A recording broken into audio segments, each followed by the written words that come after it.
Setiap umat itu sudah diberi ajal, batas waktunya. Kematian itu tidak pandang usia tua maupun muda. Ajal kita itu semakin dekat.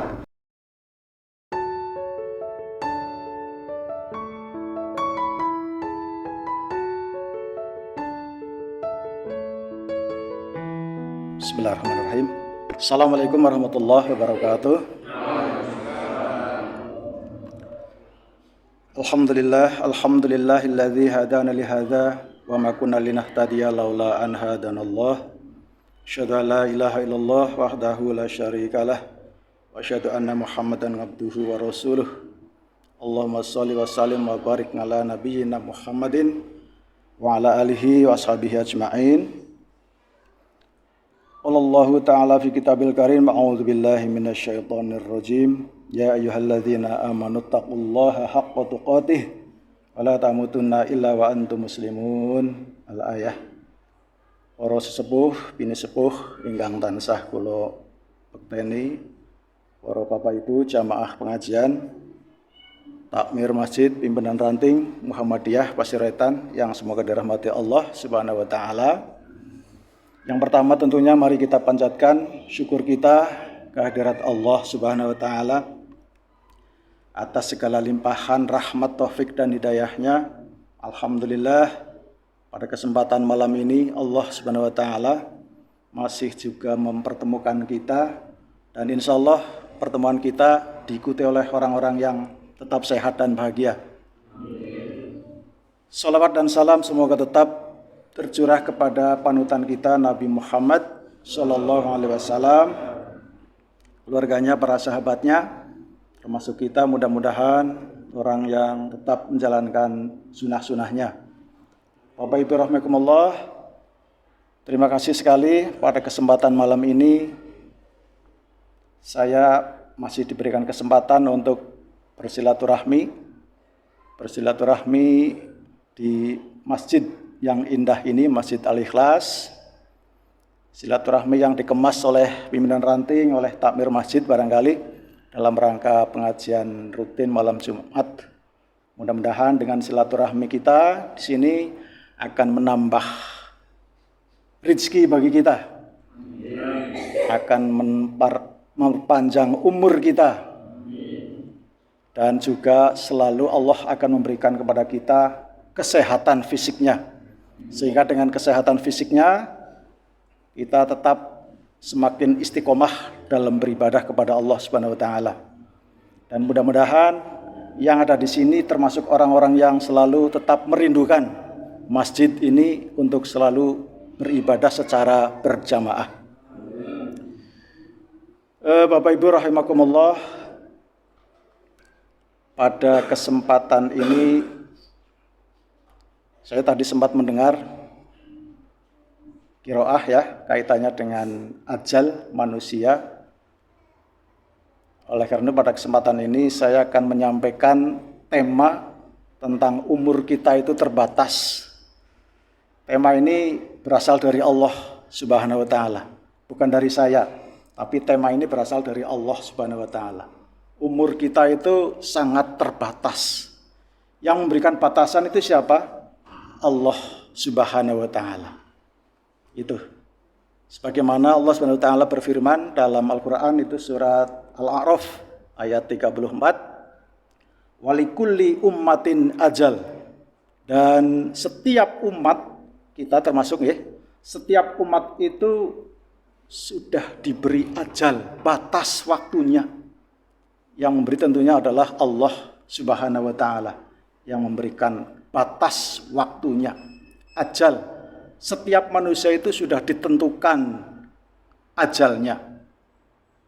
Fa idza jaa ajaluhum la yastakhiruna sa'ata wa la yastaqdimun.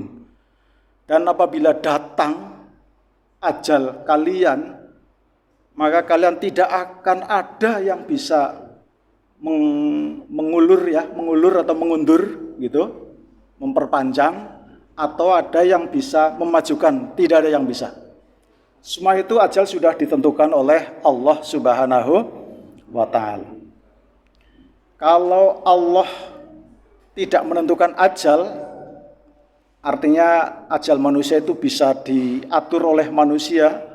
Kemungkinan banyak manusia yang usul lah supaya umurnya diperpanjang lagi, panjang. Padahal kematian itu tidak pandang usia tua maupun muda. Orang haji, naik haji, dari rumah itu banyak orang yang datang. Tujuannya ikut mendoakan orang yang mau berangkat haji. Tentunya di samping doa-doa kaitannya dengan haji, ada sebuah kata yang ingin mendoakan semoga bisa ketemu lagi. Nggih kan nggih? Semoga bisa ketemu lagi. Selamat waras, Bali waras. Maring tanah air kita. Banyak sekali orang-orang yang mendoakan seperti itu. Tapi karena memang ini ketentuan Allah tidak bisa dinyang lagi, maka tidak sedikit kok jamaah haji yang meninggal di tanah suci. Istilahnya apa namanya jenis ya? Napa? Payu nggih, payu. Lah, padahal doanya teman-teman kan semoga bisa ketemu lagi, selamat waras, bisa ketemu maning. Ternyata Allah menghendaki si fulan itu meninggal di sana. Tidak ada yang bisa ngutak-ngutik ketentuan Allah. Memang Allah menentukan meninggal di sana, ya sudah, payu istilahnya. Jenengan kepengen payu? Nah, biasanya orang dagang kan senengnya sing payu. Nah ini, termasuk orang yang payu itu orang yang beja apa cilaka ya? Ya begja saja. Meninggal di sana, insya Allah yang nyolati bukan ratusan, tetapi ribuan yang nyolati. Wah, setiap batas sholat, fardu pasti sholat, khoib, senajan orang ngerti, sing disolati, sing meninggal ke jenazah lanang apa? Wadon, orang ngerti. Aku kowe Allah maghfirlahu apa Allah maghfirlah? Orang ngerti kanan-kanan nggih. Nah itu, insya Allah sama sajalah. Hu itu sudah mewakili ya jenazah laki-laki dan perempuan. Pokoknya menggunakan Allahumma firlahu. Jadi payu disolati ribuan orang. Semoga termasuk mati yang diridhoi oleh Allah Subhanahu wa taala. Kembali kepada tema hari ini, malam ini, umur kita itu terbatas. Kita itu kadang-kala merasa bahwa manakala bergantian tahun, merasa umurnya semakin bertambah. Tahun 2023 umurnya 50 tahun. Sebentar lagi masuk tahun 2024, berarti usianya umurnya menjadi 51 tahun. Kayaknya umurnya bertambah banyak. Wah, bertambah banyak. Semakin sini semakin tambah, akhirnya semakin tua. Sebenarnya bertambahnya umur itu sebetulnya dekat. Asal kita itu semakin dekat. Karena waktu kita itu sangat terbatas. Itu seperti itu. Oleh karena itu, pada kesempatan ini yang akan saya sampaikan adalah kaitannya dengan umur kita terbatas, lalu apa saja amalan yang bisa kita tinggalkan ketika kita masih hidup, begitu, kemudian kita meninggal dunia, amalan-amalan apa saja yang bisa kita tinggalkan. Istilahnya itu meninggal dengan meninggalkan bekas-bekas yang baik, amal soleh yang baik, itu seperti itu. Nah, nun sewu, apakah kita pernah berpikir suatu saat itu merenung ketika kita mungkin sendirian lagi? Kemarin kan temanya beriman dikala sendiri. Lah, ketika kita sendiri, apakah kita pernah merenung umur kita ternyata sudah semakin tua, umur kita ternyata sudah sekian puluh tahun. Kemudian evaluasi, apakah selama kita diberi umur sekian puluh tahun, waktunya untuk beribadah kepada Allah Subhanahu wa taala dan ibadahnya diterima apa tidak? Nah, itu yang perlu kita renungi sebetulnya. Ini sebagaimana yang pernah disampaikan ini oleh seorang ulama besar, namanya itu Bashir bin Al-Haris radhiyallahu rahimahullah, pernah berkata dalam sebuah perkataannya mengatakan, marartu birajulin minal ubadi bil Basrah wa huwa yabki faqultu ma yubkika faqala abki ala ma faradtu min umri wa ala yaumin madha min ajali lam yatabayyana fihi amali. Ini Basir pernah melewati seorang ahli ibadah di Basrah. Basrah itu kayaknya nama tempat lah, nama kota Basrah. Pernah melewati di Basrah itu, melewati ada seorang yang sedang menangis. Lalu Basrah bertanya, apa yang menyebabkan kalian itu menangis? Orang yang menangis itu menjawab, aku menangis itu karena umur yang luput dariku dan atas hari yang telah terlewatkan. Jadi menangisi umur yang sudah kelewatan. Barangkali umur yang sudah kelewatan itu tidak banyak dipergunakan untuk beramal soleh, barangkali seperti itu. Sehingga dengan kurangnya amal soleh itu, seolah-olah umur yang sudah terlewatkan itu umur yang kurang dimanfaatkan, kurang berarti. Sampai dia itu merenung, kemudian menangis. Mengapa menangis? Ya seperti itu. Ternyata ajalku semakin dekat ajalku. Tetapi belum jelas, dengan ajalku semakin dekat itu, belum jelas amalku itu diterima apa tidak oleh Allah Subhanahu wa taala. Itu. Kebanyakan orang kan ketika beramal, beribadah, yang diharapkan pertama kali adalah pahala. Iya kan? Seayat jaluk pahala, Al-Fatihah ya pahala. Pokoknya sekecap rong kecap pahala.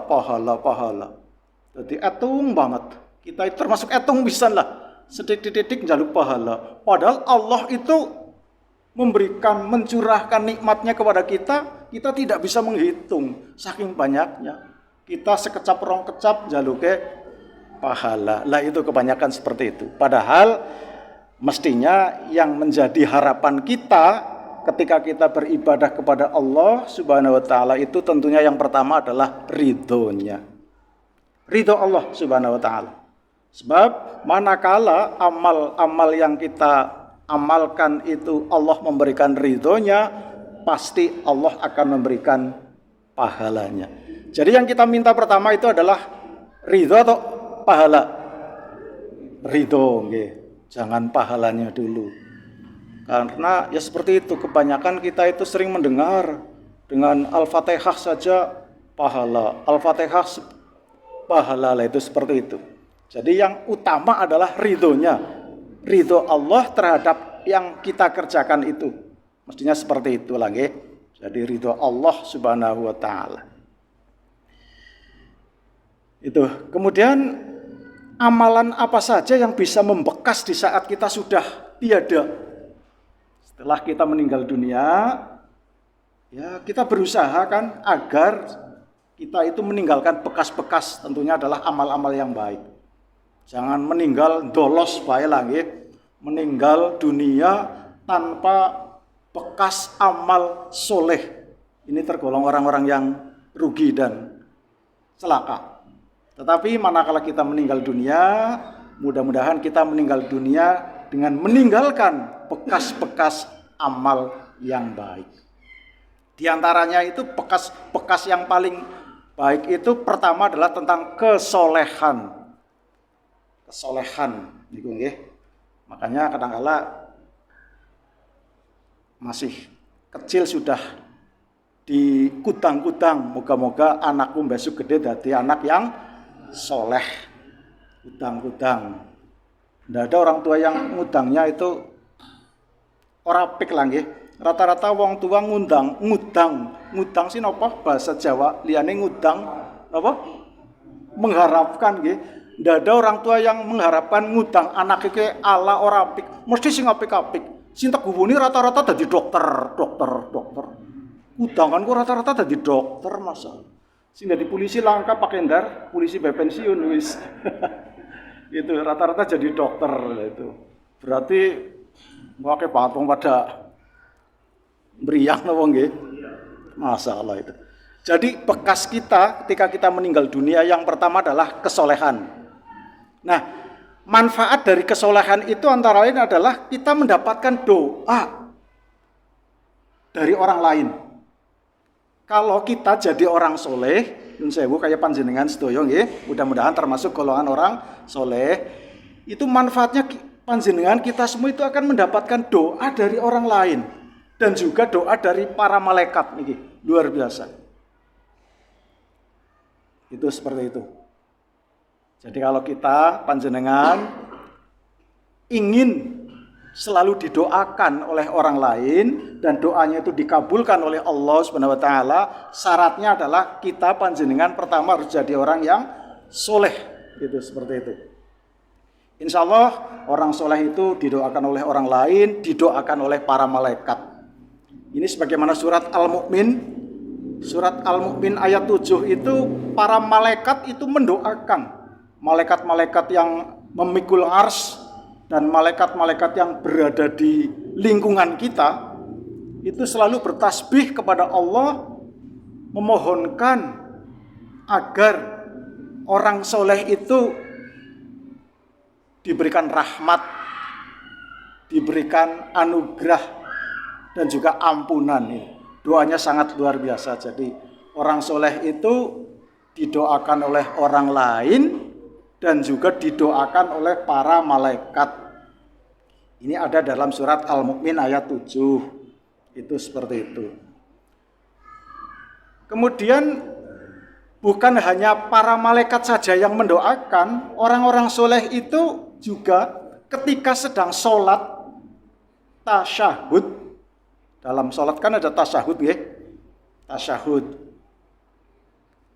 Tasyahud itu doanya di situ ada assalamu alaina wa ala ibadillahis sholihin. Pasti orang sholat tasyahudnya assalamu alaina. Nah itu berarti dirinya yang membaca doa itu wa ala ibadillahis sholihin. Jadi salam atau keselamatan untuk kami yang membaca maksudnya dan juga untuk hamba Allah yang soleh. Jadi panjenengan itu ketika sholat membaca assalamualaikum wa ala ibadillahi sholihin itu yang mendoakan panjenengan diri sendiri dan juga mendoakan orang lain yaitu orang-orang yang soleh. Atau sebaliknya ternyata panjenengan itu setiap saat didoakan oleh orang lain ketika orang lain sedang tasyahud dalam sholat. Karena apa? Karena panjenengan tergolong orang yang soleh. Allahumma amin. Begitu. Jadi rasanya senang ya. Ditongak nanang para malaikat, ditongak nanang orang-orang lain yang sedang tasyahud. Itu seperti itu. Gitu. Assalamualaikum wa ala ibadillahis sholihin. Lalu surat Al-Mu'min ayat 2 juga malaikat juga mendoakan kepada kita agar kita dimasukkan dalam surga, namanya surga Aden. Surga apa? Punate mriko? Benjing nggih. Ya, surga Aden yang Allah janjikan untuk orang-orang yang soleh, baik itu bapak-bapak maupun juga ibu-ibu, baik laki-laki maupun perempuan. Dan juga termasuk keturunannya. Itu seperti itu. Allah menjanjikan kepada kita, kepada orang-orang soleh, surga Aden. Itu seperti itu dalam doanya para malaikat di surat Al-Mu'min ayat 8. Itu jadi kita ternyata kalau jadi orang soleh, di samping orang lain mendoakan, para malaikat pun juga ikut mendoakan kita. Itu. Rasanya mudah-mudahan ya doanya orang lain dikabulkan oleh Allah Subhanahu wa taala. Apalagi doanya para malaikat. Loh malaikat berdoa ya pasti dikabulkan oleh Allah Subhanahu wa taala. Doanya bagus sekali agar kita panjenengan orang-orang soleh itu besok dimasukkan dalam surga, selalu mendapatkan ampunan dari Allah Subhanahu wa taala. Semua amal ibadahnya diterima oleh Allah Subhanahu wa taala. Itu seperti itu. Rasanya memang seperti itu. Kemudian di sebuah hadis lain itu dalam bacaan tasyahud itu fa innakum idza qultumuha asobat kulla 'abdin lillahi sholihin fis sama'i wal ard. Jika kalian mengucapkan seperti itu, artinya mengucapkan tasyahud, assalamu alayna wa ala ibadillahi sholihin, maka doa tadi akan tertuju kepada setiap hamba Allah yang soleh, baik hamba itu berada di langit maupun di bumi. Itu seperti itu. Jadi doa kita pun ketika kita sedang sholat, sedang tasyahud, termasuk kita mendoakan orang-orang yang soleh, baik yang di langit maupun yang di bumi. Kemudian di hadis lain atau di keterangan lain juga ada yang mengatakan bahwa man aroda ayyahdo bihada salamil ladzi yusallimuhul khalqi fis sholati falyakun ngabdan sholihan wa illa khurima hadzal fadlil azim. Siapa yang ingin meraih ucapan salam yang diucapkan oleh setiap orang yang sedang sholat, niku jelas sekali. Siapa yang ingin mendapatkan, begitulah, siapa yang ingin meraih ucapan salam yang diucapkan oleh setiap orang yang sedang sholat, maka jadilah hamba Allah yang soleh. Gitu. Maka jadilah hamba Allah yang soleh. Jika tidak soleh atau orang yang bukan termasuk orang yang soleh, maka karunia Allah yang besar berupa doa selamat itu diharamkan untuk diterimanya. Lah itu seperti itu. Jadi seperti ini, ketika orang sedang sholat, baca tasyahud, assalamu alayna wa ala ibadillahi sholihin, itu doa selamat yang khusus ditujukan kepada orang-orang yang soleh.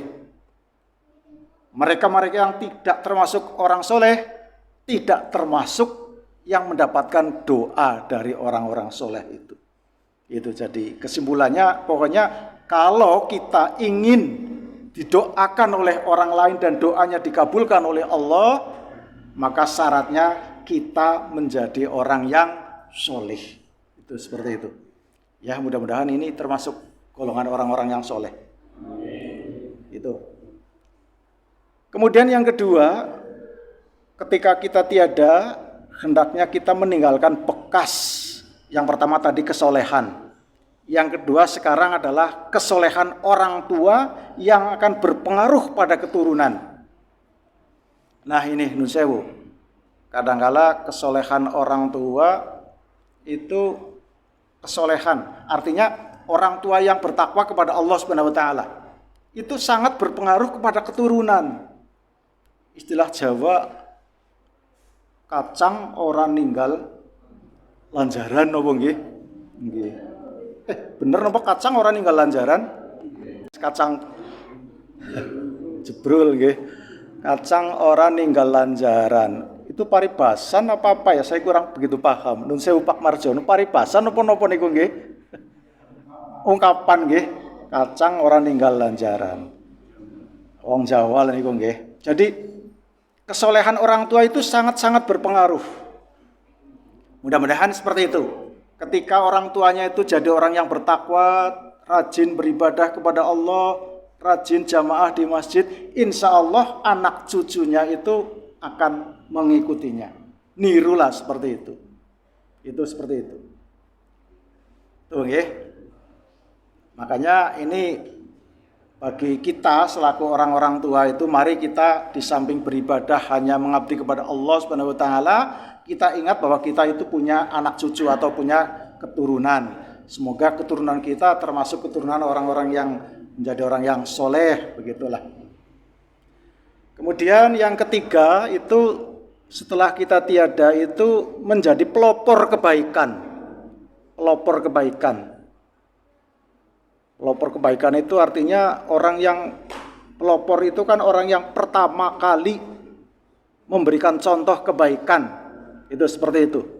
Ini sebagaimana Rasulullah SAW bersabda yang artinya, barang siapa melakukan suatu amalan kebaikan, lalu dia amalkan oleh orang sesudahnya, berarti oleh anak cucunya, oleh keluarganya, atau mungkin oleh orang lain dan jamaah, maka akan dicatat baginya ganjaran semisal ganjaran orang yang mengikutinya, dan sedikit pun tidak akan mengurangi ganjaran yang mereka peroleh.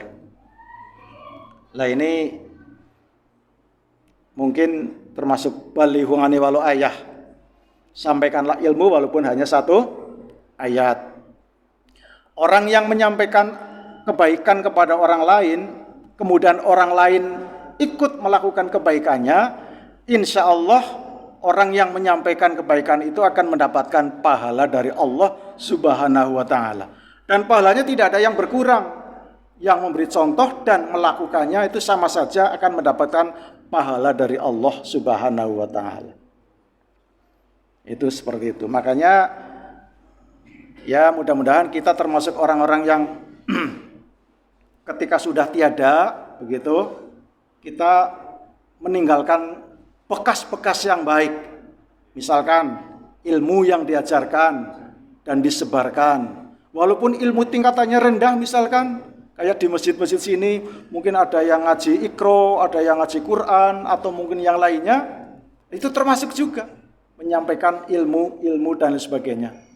Di Karangluas itu ada orang yang usianya sudah tua, tetapi sebenarnya beliau itu ingin menyebarkan ilmunya hanya karena kemampuannya saja, maka beliau itu menggunakan sistem motokopi. Buku difotokopi, dibagi keliling tekan ngendi ora. Nah itu luar biasa. Kayaknya baru satu orang yang seperti itu mungkin di Karanglewas. Itu luar biasa jadi. Itu mudah-mudahan termasuk orang yang sedang mengembangkan ilmu kebaikannya kepada orang lain.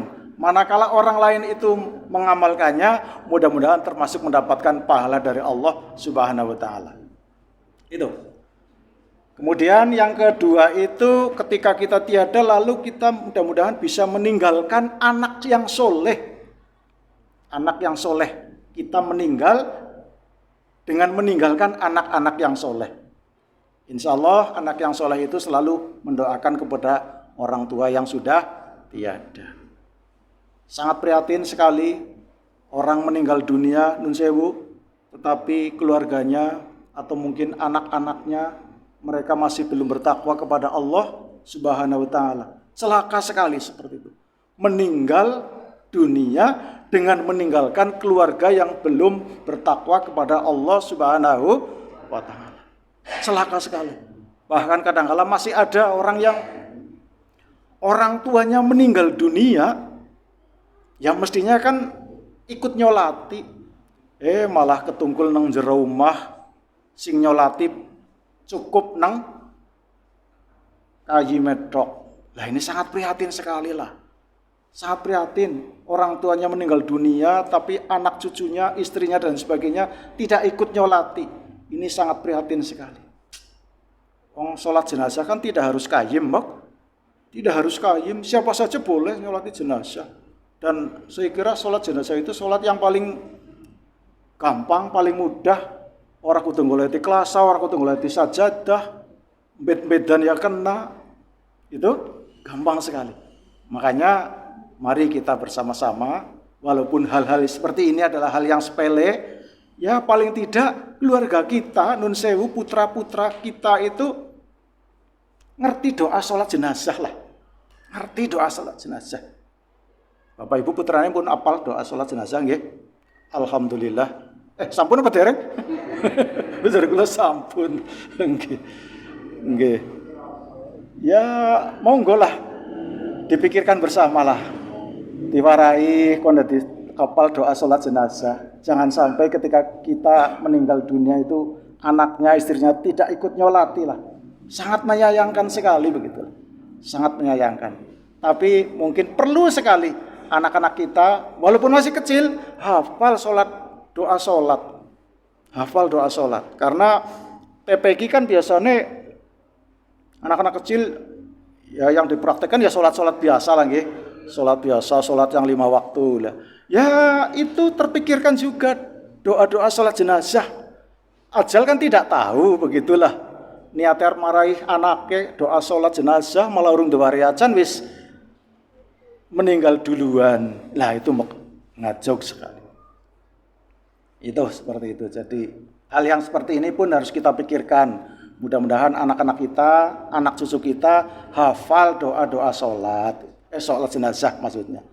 Kemudian yang ketiga, mushaf Al-Quran yang diwariskan. Mushaf Al-Quran seperti ini.